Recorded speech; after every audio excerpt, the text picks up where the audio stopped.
Are you struggling to get rid of skin discoloration and those unwanted dark spots? Well, our resident beauty expert, Michelle Phillips, is here today to talk about the causes and how to get rid of it. And I'm just going to use her words, all around awesome, basically. We want that awesome skin. How are you?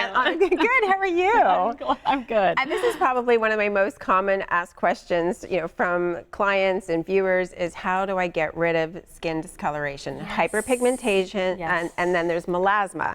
So hyperpigmentation is caused by a lot of times sun damage. So we get, dark spots on our skin that show up through time because we've been out in the sun without protection, or maybe gotten burned, or like me recently, I have spots on my head from pre-skin cancer.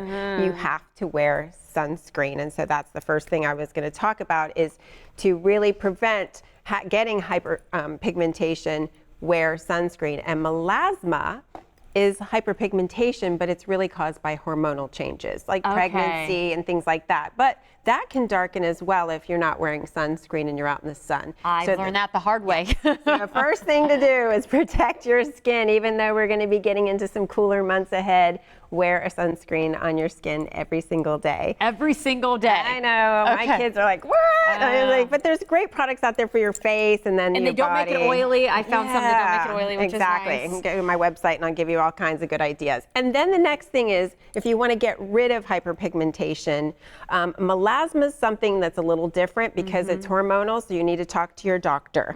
But when it comes to hyperpigmentation, the first thing you want to do is incorporate alpha hydroxy acids into your skincare routine. So I have just examples here of a cleanser, a serum, and a mask. They carry like the glycolic acid, which is really good for hyperpigmentation, and then lactic acid is really good for melasma.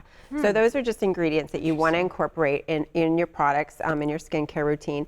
And then of course, retin A, which I always recommend no matter what your skin is. And I feel like you see retin A, retinol, which I want to get your thoughts on the difference. I feel like you see it so many times in different products, but it can be overwhelming. Like, yes, I know we're supposed to use it, but how much? Yeah, and retin A is really the prescription, typically. So if you go to your dermatologist and you get retin A, that is like the purest form of, it's actually a derivative of vitamin A.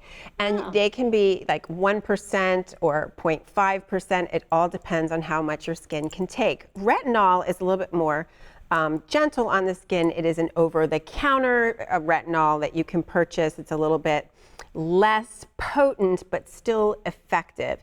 And so when you're using retin A, you want to start off a little bit at a time because it can make your skin peel a little bit, but that's the benefit of it. It's bringing out the new, fresh skin. So it's getting rid of those dark spots. It's helping improve tone and texture, helping with anti-aging and acne. So it's an overall, dermatologists swear by retinols or retin A. So that's really important. And then the next thing, take our vitamins, right? Yeah, then vitamin C is my other one. I think vitamin C is something that we all need to be applying to our skin, of course, topically every single day. And there's lots of great vitamin C serums out there you can apply that you just put on and then you put your moisturizer on, or you can find a moisturizer with vitamin C in it. And you can get different, just like retin A, different levels of vitamin C. There can be 5%, 10%, 20%. So start off low and build higher. But it's such a great antioxidant and helps reverse sun damage and hyperpigmentation as well. Wow. And then the last thing I just want to mention is when people are going out looking to help get rid of hyperpigmentation, a lot of times they used to buy hydroquinone.